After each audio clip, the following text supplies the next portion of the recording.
Welcome to the Michigan Minds podcast, where we explore the wealth of knowledge from faculty experts at the University of Michigan. I'm Kate McAlpine, Engineering News Editor for the Michigan News Office. I want to welcome J. Alex Halderman, the Bredt Family Professor of Computer Science and Engineering and the Director for the Center for Computer Security and Society, who will tell us about election security. Professor Halderman has been called to investigate elections, testify before Congress, and co-chair the state of Michigan's Election Security Advisory Commission. To start off, can you give us a brief overview of your expertise on election security? I'm a computer scientist, and my research is primarily about cybersecurity.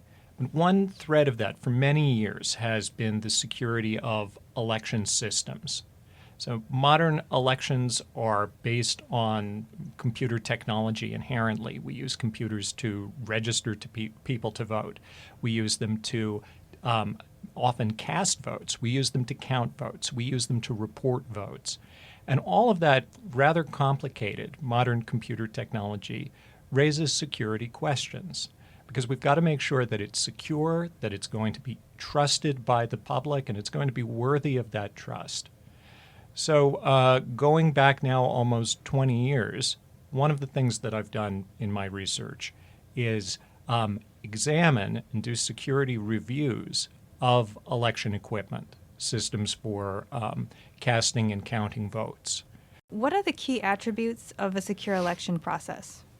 Right. So at the highest level, what we need from a secure election process is that it has to be trustworthy and it has to be trusted by the public. By trustworthy, I mean actually difficult for attackers to violate the properties that we want, that the ballots are going to be secret, the results are going to be right, and the system is going to be available and operating on election day. By trusted, I mean that the public is going to believe that the system is going to keep their results secure and that it's going to produce the right outcome. And those are a little bit different because, look, our elections today both face threats of real hacking, including, as we saw in 2016, risks of attempted attacks from foreign nation states, some of the most sophisticated and well-resourced adversaries in the world. At the same time as we saw both after 2016 and 2020, if people don't believe the election result, well, that can be a major threat to our democracy too. And even if there is no attack, it can be possible for people who are politically motivated to discredit the results. So we need both trustworthiness and to establish public trust. When the election is finished, it shouldn't be finished until there has been enough scrutiny and enough transparency about the data and process for any rational observer to be able to establish that the result is very likely right.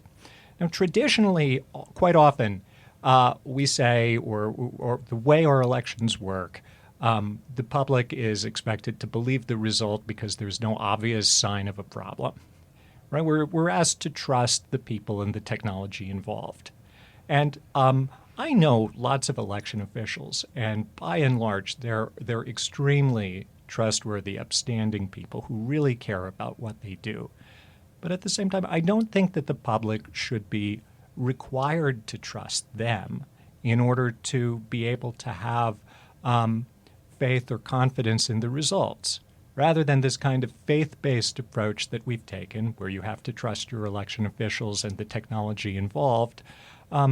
We should have an evidence-based approach.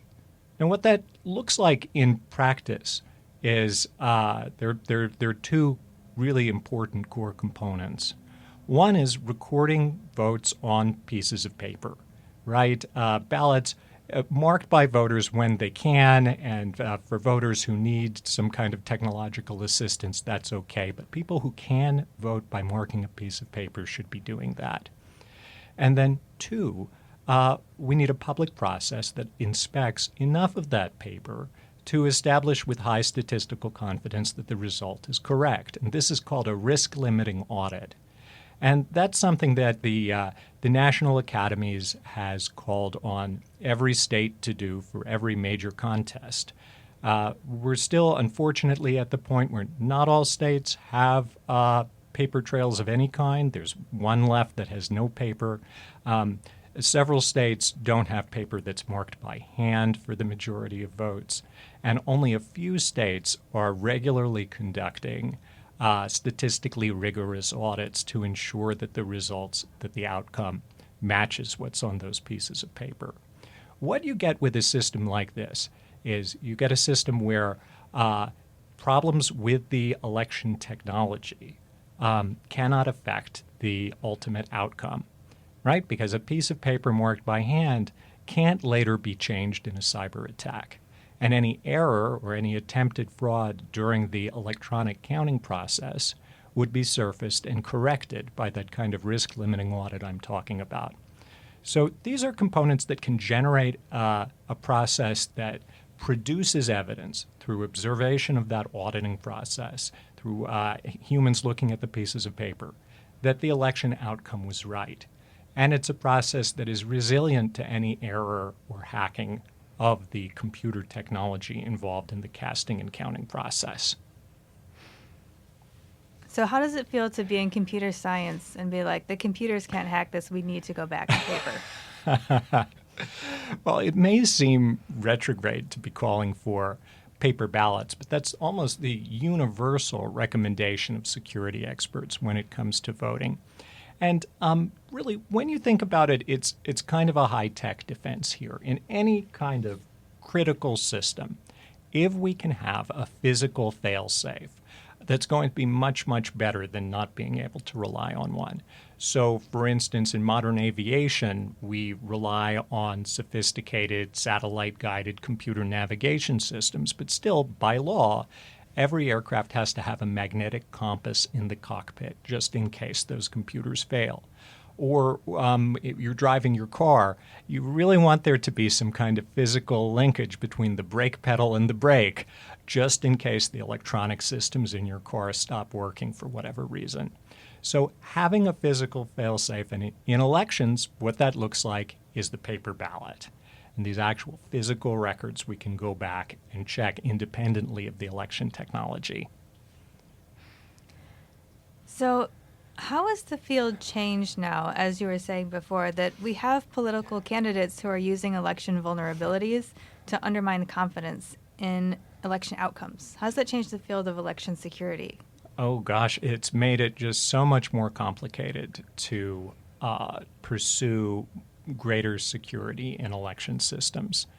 I mean, looking at the timeline of things, just in 2018, the national academies came out with a consensus report, its strongest form of policy guidance that highlighted numerous problems with the security of election technology and the administration of election security, everything from lack of resources to aging infrastructure to simply finding that it would ultimately not be possible to guarantee that the computer systems involved in voting would be safe from cyber attacks, absent having the kind of physical fail-safes that I've discussed. But then 2 years later, in 2020, we had one political candidate who was the sitting president of the United States alleging that the election result had been stolen by hacking. We had his head of the Cybersecurity and Infrastructure Security Agency, the federal agency responsible for election infrastructure security, publicly stating that the 2020 election was the most secure in history. I mean, it's going off the rails in both directions. Neither of those is backed by good evidence. So it's become much more complicated. And the problem is that to make election security much better is going to require coordinated action across the country. We need continued resources for state and local election offices in order to upgrade equipment and upgrade security measures. We probably need federal policy changes in order to coordinate auditing after federal elections in jurisdictions across the country to make sure everything is audited that needs to be. And it's hard to get either of those things without public support for the issue. But unfortunately, election security has become so politicized, especially post-2020, that it's very difficult to have a nuanced public conversation about it. People either think that you are some kind of election denier claiming that 2020 was all a fraud, or that just by mentioning the issue you're going to suppress the vote. All of this is counter to the goal, unfortunately, of making sure elections are worthy of people's trust. So let's say that I am in one of those states where they use ballot marking devices. How can I try to make sure that my vote is accurate, and what do my election officials need to do?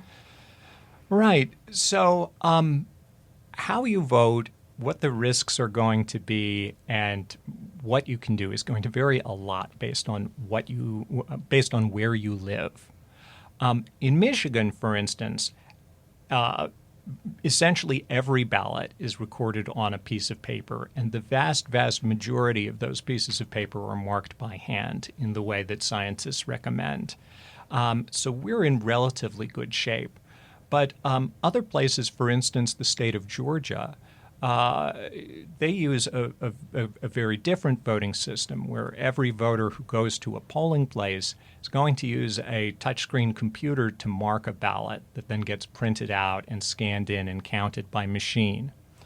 Now, in Georgia, I have gotten to do a hands-on security analysis of their current voting system as part of a long-running lawsuit in which I served as an expert. And I found numerous vulnerabilities in those touchscreen ballot marking devices, they're called, some of which could allow an attacker to smuggle in malicious software that would change what was recorded on that ballot. Those ballots record the vote actually in two ways. They print out a summary of your choices in a way you can read, but also they print a QR code, a form of barcode on the ballot that's actually the only thing that is read by the ballot scanners. So one thing malicious software could do is change what's in that QR code so that the scanners record different votes than you thought you had intended. The best defense against that ultimately will be to do some kind of audit of the human readable portion of those ballots. But for an audit like that to be meaningful, what's printed on the ballot has to reflect what the voter really wanted to vote for. So as a voter, very carefully reviewing your ballot to make sure that all of the choices actually are what you intended. And if anything is wrong, reporting that so that people know there's a potential more systemic problem going on with the equipment. That's the best way that you as a voter with those machines can protect yourself. If you have the option to vote by mail, that could also be a way to ensure that you get to vote a hand-marked ballot in a jurisdiction that uses ballot marking devices with potential security problems. So in 2020, Antrim County, Michigan was called for Biden even though it was a solidly Republican district. You were called in to investigate. What did you find? Antrim County is a fascinating case. So it has been one of the focal points of concerns about election integrity and indeed conspiracy theories ever since election night in November 2020, where, as you say, Antrim County really did announce the wrong election night results in the presidential contest and other contests all down the ballot. Although the state quickly ascribed the problem to human error, there was still significant public question about what happened, and a lawsuit filed in the state courts in Antrim alleging that the apparent problems were some kind of indicator of broader integrity or problems or fraud. So the Michigan Secretary of State and Attorney General, after those problems occurred, commissioned me to do an independent investigation of what happened, to look into all of the data and forensic evidence, try to figure out what really happened and make sure the results were now corrected, and and see what lessons we could find for what should be changed in the future to prevent the problem from occurring again. What I found in my investigation was, yes, the problem was ultimately caused by human error, but it was a much more complex chain of multiple errors by people in different places, coupled with deficiencies in the design of the election systems and computer software that allowed these errors to slip through. And that although the presidential contest had been appropriately corrected, there were still minor lingering errors in down-ballot races that slipped through even the final certified results, including, in the worst case, a one-vote difference in a local ballot measure that probably did cause that contest to have the wrong outcome. So, so it's a mixed lesson. The analysis showed, on the one hand, that the presidential outcome almost certainly is exactly right. And we know that in Antrim County because the initial errors are exactly explained by this relatively small human error that we know happened in the configuration of the equipment. And we know that furthermore because the state went in and counted the presidential vote on every single one of the paper ballots and got almost exactly the same result as the final corrected official count. On the other hand, these lingering errors in other down-ballot contests that I found that had not been corrected, despite the intense scrutiny that Antrim got post-election, highlight how fragile our election results can be, how much they are dependent on care by the human operators in the system at every level. In Antrim, unfortunately, not only did the election official configuring the system make a mistake, but there were further mistakes by poll workers on election night and then after the election by people who were tasked with canvassing the results and checking them for mistakes like typos. And as a result of those errors lining up, certain errors in the election results slipped through even all the way to certification and the ultimate determination of the winners. So problems can happen. Elections can sometimes get the wrong result. And that's why we need better engineering, better science applied to the problems of combating human errors, making systems usable for officials, having better, more scientific quality controls in place, and, of course, having protections against hacking. One of the things I found during my Antrim investigation, but there was no evidence whatsoever that those deficiencies had been attacked or exploited during 2020. I looked, and there wasn't any.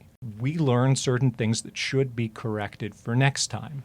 And I think the state has beefed up some of its controls at the county level across the state going into 2024. But I think the bigger picture is that this kind of post-election investigation is very, very rare in this country. It's only happened a handful of times in the history of modern election technology. One of the focuses of my research today is to try to use science to make election administration stronger. And there are a couple of ways that we're doing that. One problem we've been working on is how election officials test the configuration of a voting machine before voters go to use it on election day. And for years, all across the country, officials have used a process called logic and accuracy testing, where they vote a set of test ballots and make sure that the machine produces the expected totals. And the goal of this is to make sure the machines are essentially set up correctly, that they've been configured to count a bubble that's marked in the first column in the first blank as a vote for candidate A, and in the next blank as a vote for candidate B, and so on down the ballot.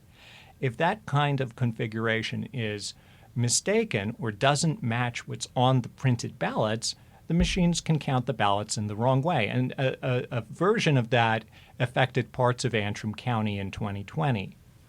The problem with current logic and accuracy testing processes is that they were developed almost a century ago for testing much less complex forms of voting equipment. And so testing them required a much less exhaustive form of logic and accuracy testing than testing modern, high-tech, computerized voting equipment would. So the problem is the form of the test, the rules for how you do the testing generally haven't been updated during that intervening 100-year period, at least with regard to the core question of is the machine configured to count votes accurately? So in my research group a couple of years ago, I asked one of my PhD students, Bredt Crimmins, to go and try to prove that it was actually impractical to do much stronger logic and accuracy testing than states do now. That is, that in order to test all of the different ways that a machine could be misconfigured, you'd need so many test ballots that it would take hours and hours. And Braden, who is an extremely sharp Michigan student, ultimately did the opposite. He, along with a colleague of ours at the University of Illinois in the operations research field, was able to show that using some sophisticated modern algorithms, we could design tests that were tailored for each ballot and could detect configuration problems in a very, very broad range of possibilities while using no more ballots on average than the current state-of-the-art tests do. And we've been piloting that in small portions of the state of Michigan in partnership with the Michigan Bureau of Elections. So in real elections, people have used this technology. And we've recently, working through the Michigan Office of Innovation Partnerships, spun out a company to try to ramp this up to statewide scale. And the state of Michigan has just signed on as our new company's first customer. We're hoping that this is something that can improve the security and efficiency of pre-election testing in states across the country and ultimately help catch both human error and potentially attempted fraud before it can reach voters during an election. So hopefully that would give us some of the evidence that voters need to believe election results. Well, so this is part of an evidence-based approach. An evidence-based approach, we want to have paper ballots that every voter has, has marked by hand. We want to be rigorously auditing those paper ballots to make sure the outcome is right. But an audit of the paper ballots, if there's been a problem with the computerized count, it only tells us after the fact that the initial count was wrong or had some error due to human error or fraud.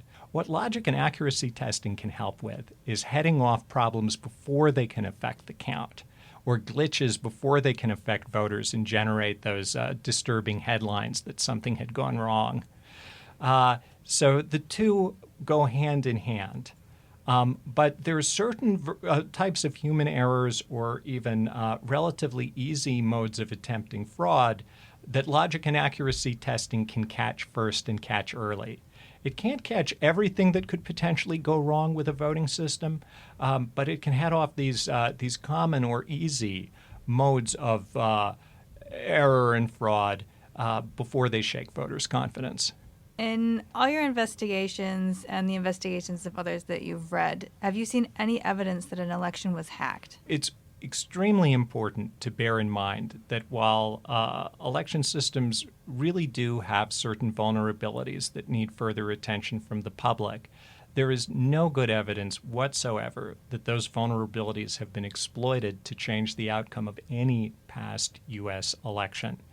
And the 2020 election in particular, at this point, is probably the single most scrutinized contest in all of American history.